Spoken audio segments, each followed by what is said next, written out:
sudah alhamdulillah bersyukur kita adalah kita berdoa kepada Allah Subhanahu wa Ta'ala. Hari ini kita masih diberikan kesehatan dan kesempatan sehingga kita bisa berkumpul. Kami hormati Ibu Kepala Sekolah SMP Negeri 31 Banjarmasin, kemudian Pak Pengawas Kabupaten Pak Sigit Novel dan pengawas pembinaan kami Bapak Yeti dan Bapak Ibu Dewan Guru SMP Negeri 31 Banjarmasin. Baik, untuk mempersingkat waktu ya pada kegiatan kita pada hari ini, kita menyatakan kepada Bapak Pengawas pembinaan kita Pak Yeti untuk memberikan pengantar sedikit berkaitan dengan kegiatan workshop kita pada siang hari ini berkenaan dengan pemahaman penilaian pelajaran pada kurikulum pernikahan. Untuk itu kami persilakan. Assalamualaikum warahmatullahi wabarakatuh. Waalaikumsalam warahmatullahi wabarakatuh. Alhamdulillah wa la ilaha illallah Muhammad sallallahu alaihi. Yang terhormat Kepala SMP Negeri 31 Banjarmasin, yang kami hormati Bapak Ibu Wakil Kepala SMP Negeri 31 Banjarmasin, Bapak Ibu tenaga pendidik dan tenaga kependidikan SMP Negeri 31 Banjarmasin yang sudah berhadir di ruangan ini. Izin dulu menyampaikan pernyataan sebentar, sekaligus nanti ada materi sedikit yang ingin disampaikan. Sebelumnya ulun menyampaikan terima kasih kepada Ibu Kepala Sekolah yang sudah berkenan mengundang kami, dan pada siang ini ulun dibersamai oleh Pak Moko. Terima kasih juga kepada Pak Hadi selaku pembawa acara yang sudah menyediakan ruang waktu dan tempat pada kami untuk menyampaikan materi terkait peningkatan kompetensi kita pada siang ini. Bapak Ibu yang ulun hormati, mudah-mudahan apa yang ulun sampaikan pada siang ini nanti ada merupakan sesuatu hal-hal yang baru. Kalaupun ini masih barang lama, anggaplah aja kita sebagai mengkaji ulang atau mereview kembali terkait dengan kurikulum merdeka. Bapak Ibu yang ulun hormati, jadi ulun ranahnya penilaian, namun hanya terkait dengan rencana ulun yang ulun sampaikan pada sore ini atau pada siang ini adalah terkait bagaimana asesmen dan diferensiasi penilaian dalam pembelajaran kurikulum merdeka. Itu berdasarkan daripada Permendikbud Ristek nomor 21 tahun 2022. Di sana diatur bagaimana cara kita untuk mengukur tercapaian hasil belajar anak-anak. Di antaranya untuk mengetahui diadakanlah kita instrumen, yaitu dengan memberikan beberapa jenis tes. Ini gambar di sebuah tempat di jalan, anggap aja mereka-merekanya adalah siswa.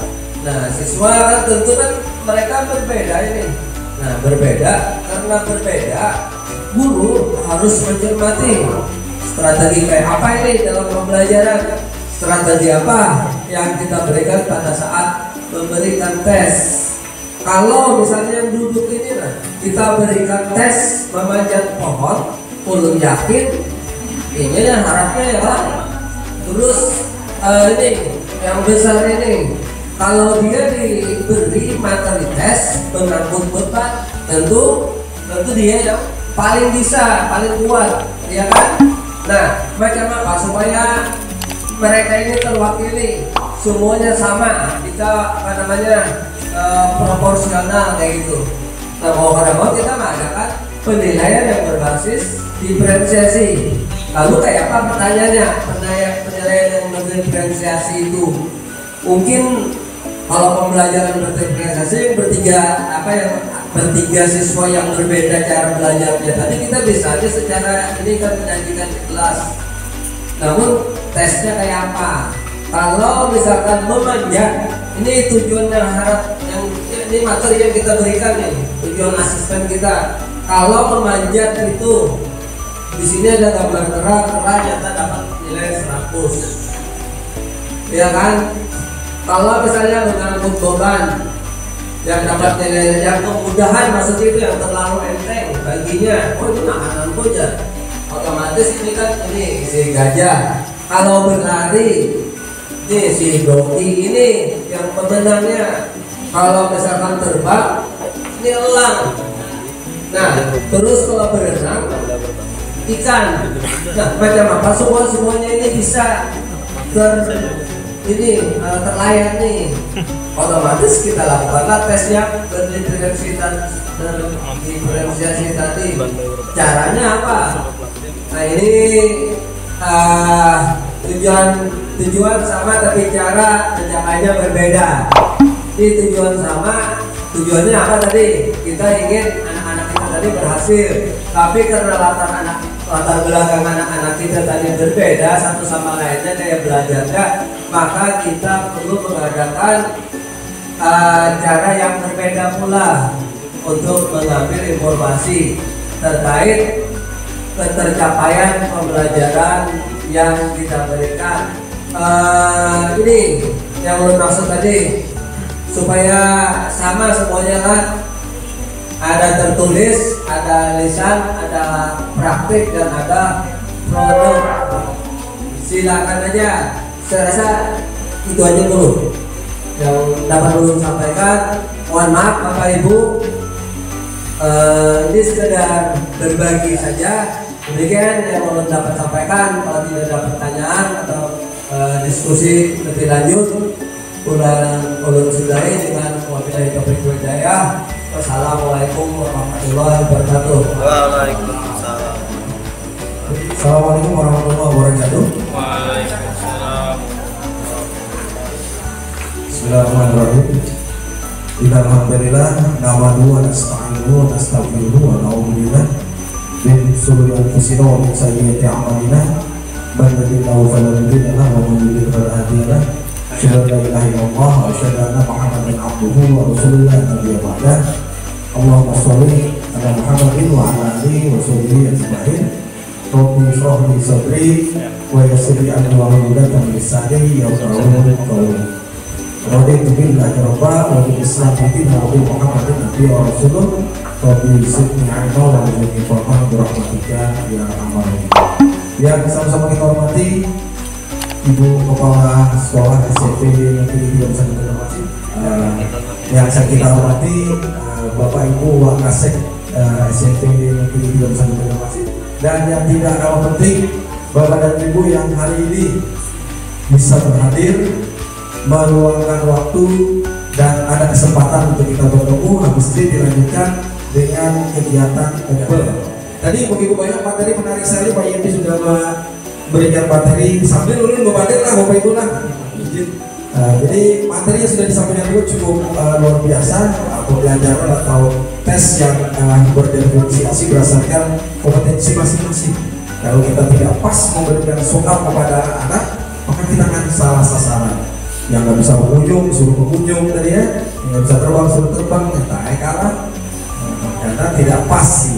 Jadi bagaimana cara mensiasatinya dengan tujuan pembelajaran atau tes-tes yang berbeda setiap pertemuan dan akhir pertemuan, sehingga semua juga mendapatkan kesempatan dan mendapatkan pelayanan pembelajaran yang bervariasi dan berdiferensiasi sesuai dengan kemampuan dan kebutuhan. Nanti saya masih bertanya loh Bapak Ibu ya, tapi ini nggak masuk dalam diagnostik. Ini tadi saya mengadakan tes diagnostik Bapak Ibu.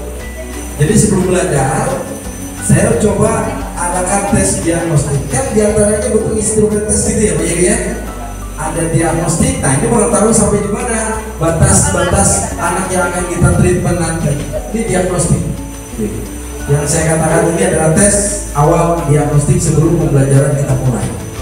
Jadi saya praktekkan sekarang kepada pian-pian. Nanti pian bisa praktekkan lagi kepada anak-anak. Oke, baik kita mulai Bapak Ibu ya. Oke, pertanyaannya nanti pian bisa lihat di HP pian. Nah, silakan ditulis. Tulis belum. Nah, satu orang. Oke. Belum kenal. Sudah. Belum kenal. Pertanyaan lagi Bapak Ibu. Apakah Bapak Ibu memahami atau belum memahami? Banyak sekali. Kenapa saya katakan banyak? Besar sekali tulisannya. Belum memahami. Lumayan, belum paham itu sudah tapi belum memahami.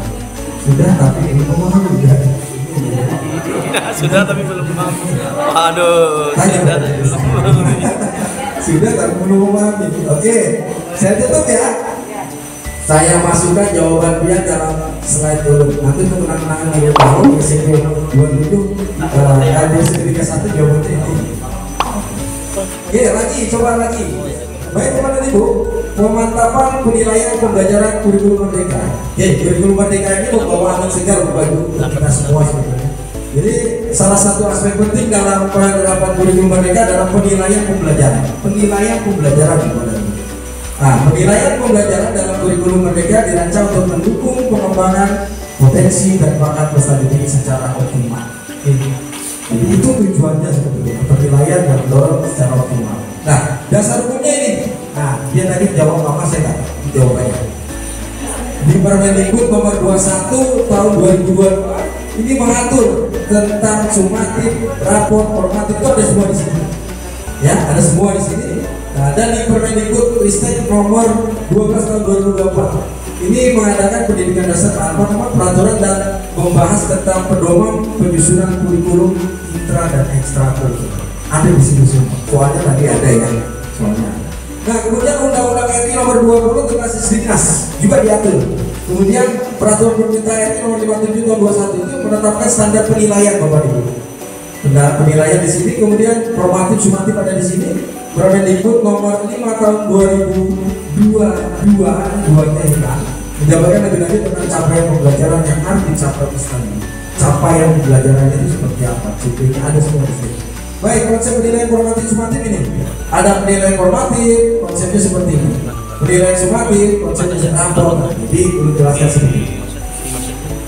Penilaian formatif ini dilakukan secara berkelanjutan selama proses pembelajaran untuk memantau dan memperbaiki proses pembelajaran.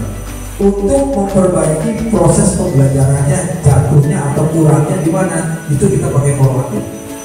Itu Bapak Ibu ya. Nah, kemudian sumatif ini dilakukan pada akhir periode pembelajaran.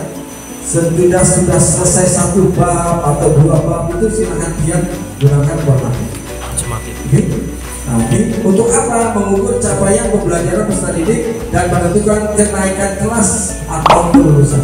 Ini digunakan sumatif Bapak Ibu untuk penilaiannya. Kalau formatif tidak untuk kenaikan kelas, tapi proses pembelajaran kurangnya di mana nanti? Nah, nilai rapor itu apa? Combine dari sumatif dan formatif. Formatif dan sumatif itu dikombine, baru bisa menjadi dasar penilaian rapor besar. Biasanya sumatif itu nilainya lebih rendah dari formatif. Ulangan hari A, ulangan semester itu lebih rendah biasanya. Kenapa? Karena bahannya lebih muakat. Nah, itu kita harus juga penguasaan secara keseluruhan itu bagaimana? Oke, saya teruskan. Nah, ini kecil-kecil tulisannya. Ini pengertiannya, ini tujuannya, ini contohnya.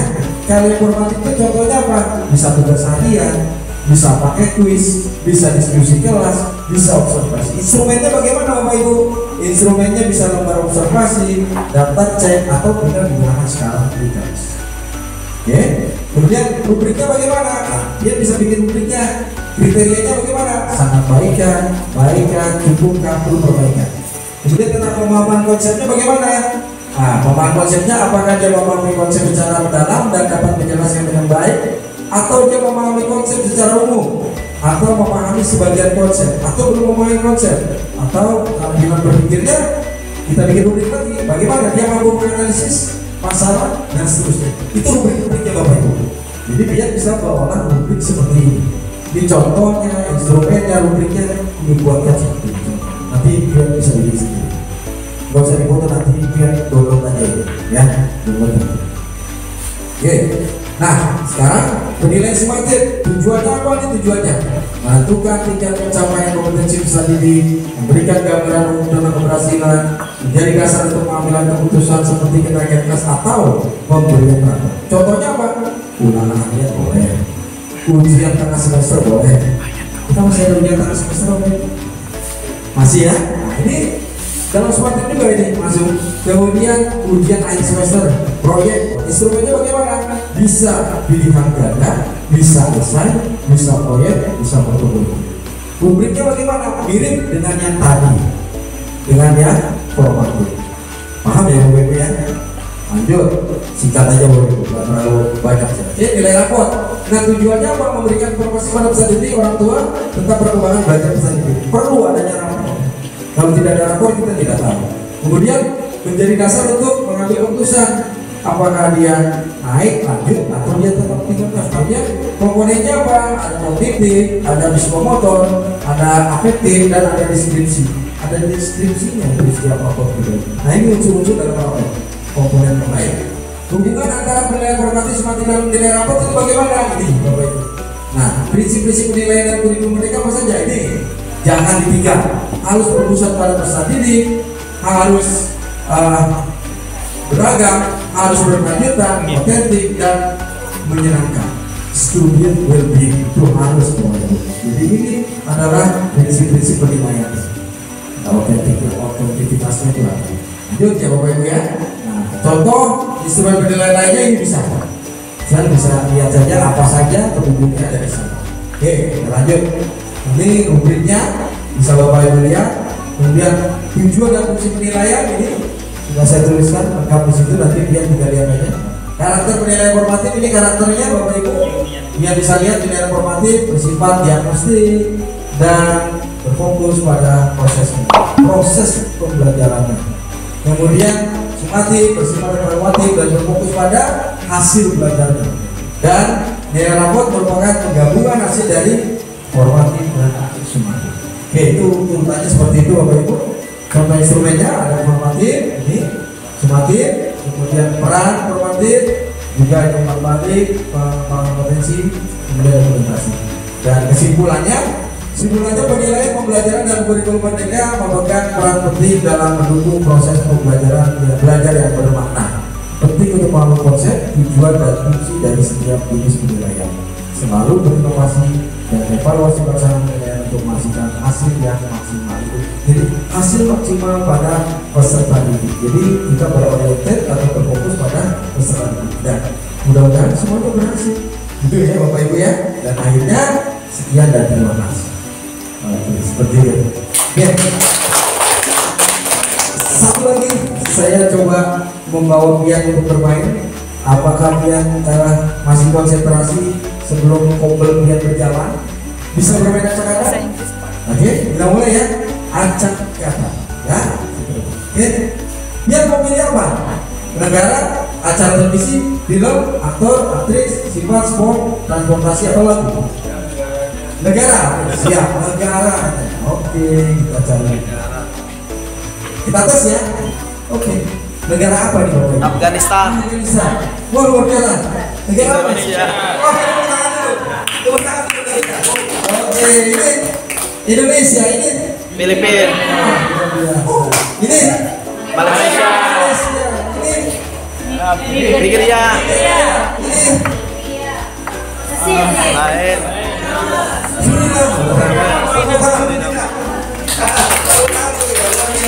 Oke, kalau ini bisa nggak kira-kira? Acara TV. Oh, the spot. Acara TV. Belum. Acara TV. Perapan Jepang. Luar biasa ini apa nih?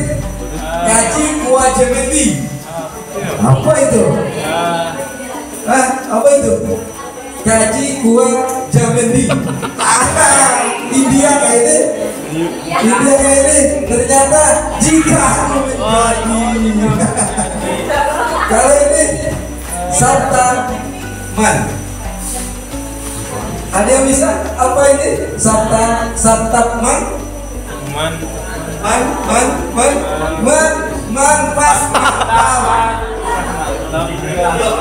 Belum tahu. Empat mata. Bukan empat mata, luar biasa. Luar biasa. Satu lagi. Judulnya. Oh, aktornya aja gitu. Yes, aktor. Oke. Kenurip. Jetri. Tempus. Angelina Jolie. Sylvester Stallone. Luar biasa. Oke, saya cukupkan ya. Ini masih ada lagi. Lagi. Dapatkan nomor 7 kuda dalam gambar ini. 1, 2. Diombak. Lain. Diombak. Ada berapa? 7 pokoknya ya. Cari sendiri ya. Ada. Ini gambar apa? Ada. Nah, semakin banyak dia menemukan wajah, semakin baik dia penglihatan dan otak kirinya. Wajah. Jawaban apa? 1, 2. Kita pengaruh Jawa ya, Pak. Terus bawahnya 3. Dia dapat berapa? 1, 2, 3, 4. Bisa saja yang bisa udah sampaikan, salah hilang saya mohon maaf. Kebenaran dari Allah SWT, kekurangan itu adalah diri pribadi itu. Kalau Allah muafi kita kualitas, semoga Allah mau diampuni. Asyhadu an la ilaha illallah wa atubu ilaih. Assalamualaikum warahmatullahi wabarakatuh. Waalaikumsalam. Bagaimana apa yang sudah disampaikan sama Pak Koko dan Pak Yofi tadi dalam urusan pemanfaatan wilayah pembelajaran pada kurikulum biologi. Semoga apa yang kita terima hari ini bermanfaat untuk kita semua. Ya, tadinya kita setengah-setengah mengerti, mudah-mudahan ini semua kita lebih mengerti lagi daripada sebelumnya. Marilah kita tutup puasa ini dengan membacakan Hamdalah.